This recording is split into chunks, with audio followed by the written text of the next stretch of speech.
waalidiinta ilmahooda iyaga ayaa beenta bara.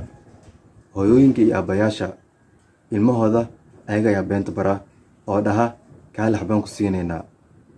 Kadibna oo sidaas ay beenta ku bartaan.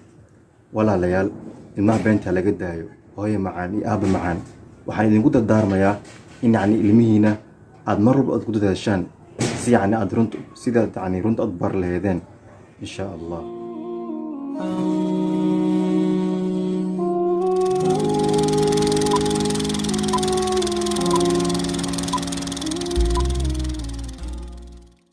السلام عليكم ورحمة الله وبركاته.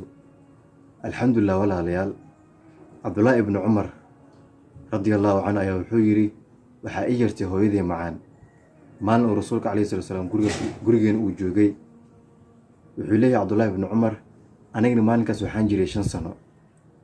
Kadib ay hooyadii waxay ugu tiri kaali waxbaan ku siinayaa. Rasuulka sallallahu alayhi wasallam ayaa wuxuu hooyadii ku dhahay maxaa sii rabtay? Waxay tiri timir ayaan sii rabay.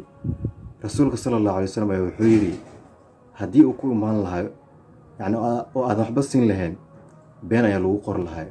Waalidiinta ilmahooda iyaga ayaa beenta bara. Hooyooyinka iyo aabbayaasha ilmahooda ayaga ayaa beenta bara oo dhaha kaali waxbaan ku siinaynaa. Kadibna oo sidaas ay beenta ku bartaan.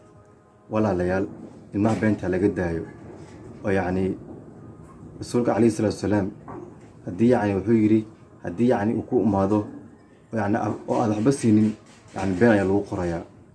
Hooyo macaan iyo aabba macaan, waxaan idinku dardaarmayaa in ilmihiina aad mar walba ku dadaashaan si aad runta aad bar lahaydeen insha Allah.